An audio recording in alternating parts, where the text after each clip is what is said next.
It began with a mistake. A buyer from one of New York's most prestigious department stores got into an elevator, pressed the wrong button, and stepped off on the wrong floor.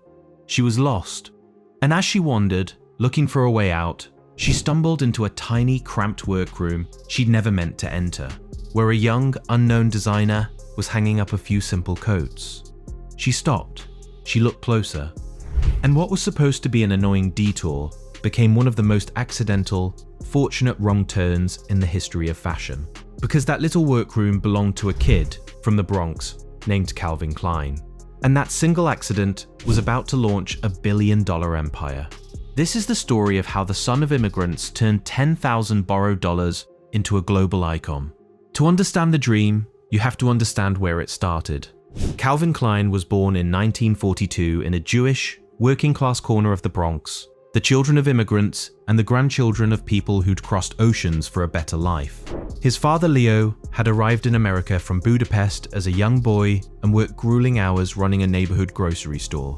There was no fashion dynasty behind Calvin, no family fortune, no connections in Manhattan's glittering design world.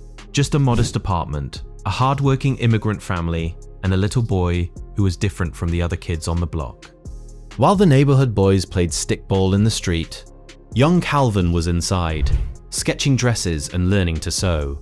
His grandmother Molly was a seamstress, and it was at her side, watching her work fabric with her hands, that he fell in love with clothing.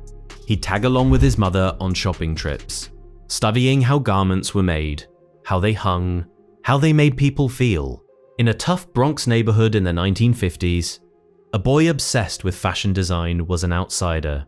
But that obsession would become his entire life. He went to the High School of Art and Design, then to the Fashion Institute of Technology, and after graduating, he spent years grinding away as an apprentice in the city's garment district, designing coats and suits for other people, dreaming of the day he'd put his own name on something.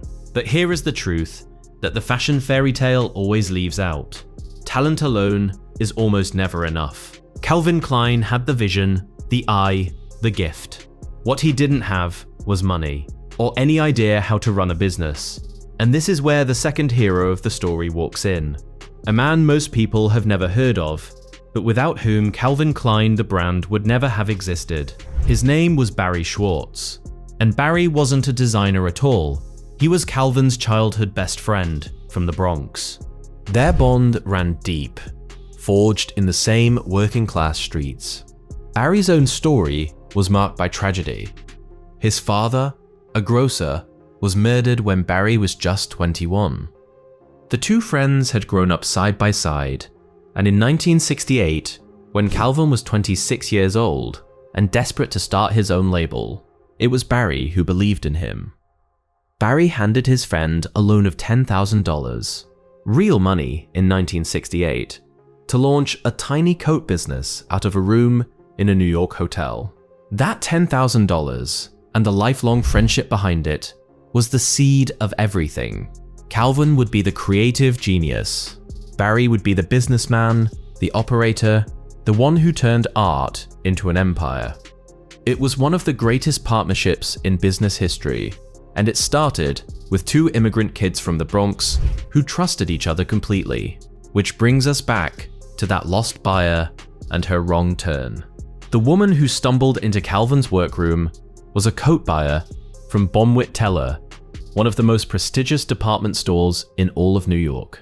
She was so stunned by the elegance of his simple, clean designs that she placed an order on the spot, reportedly around $50,000 worth, an enormous sum for an unknown. Calvin's coats were soon displayed in the store's famous windows.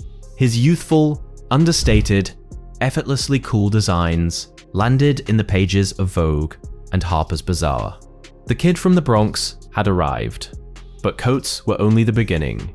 Calvin Klein was about to do something no designer had ever done. He was going to turn his name itself into the product. In the mid-1970s, he made the move that changed fashion forever. He took an ordinary item, a simple pair of jeans, and stitched his name onto the back pocket. Suddenly, denim wasn't just workwear, it was a status symbol. You weren't buying jeans, you were buying Calvin Klein. And then came the marketing masterstroke, the thing that separated him from every rival. In 1980, he put a 15-year-old Brooke Shields in his jeans and had her say a single, scandalous line. "Nothing comes between me and my Calvins." The country erupted. The ads were called provocative, even banned in places. But Calvin understood something most designers didn't. Controversy is attention, and attention is free advertising worth millions. He reportedly sold 200,000 pairs of those jeans in the first week. He did it again and again. The fragrances, obsession, eternity, escape, sold through suggestive, unforgettable campaigns that everyone talked about. The underwear, with the bold Calvin Klein waistband, turned men's basics into a fashion statement and put his name, quite literally, on people's bodies. Every move was the same brilliant formula. Take something ordinary, attach the Calvin Klein name, wrap it in desire, and watch it sell. The brand became shorthand for sleek, sexy, minimalist American cool. By 1984, sales crossed $1 billion. It was never a perfectly smooth ride. The company hit serious financial trouble at points. At one stage, it was rescued from a cash crunch by a loan from Calvin's friend, the entertainment billionaire David Geffen. There were debt struggles, licensing battles, and personal demons Calvin fought along the way. But the empire endured. And in 2003, after building it for 35 years, Calvin Klein and Barry Schwartz sold their company to the apparel giant Philips Van Heusen in a deal valued at around $700 million. Two boys from the Bronx, who started with a $10,000 loan and a single rack of coats, walked away with a fortune and left behind a name that today generates billions in global sales every year. So what's the real lesson buried in the Calvin Klein story? It isn't just talent, and it isn't just luck, though both played their part.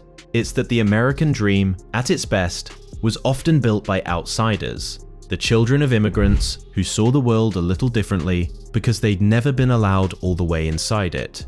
A grocer's son who loved to sew, a best friend who believed enough to risk everything, a wrong turn out of an elevator, from a one-bedroom apartment in the Bronx to a name stitched onto the world.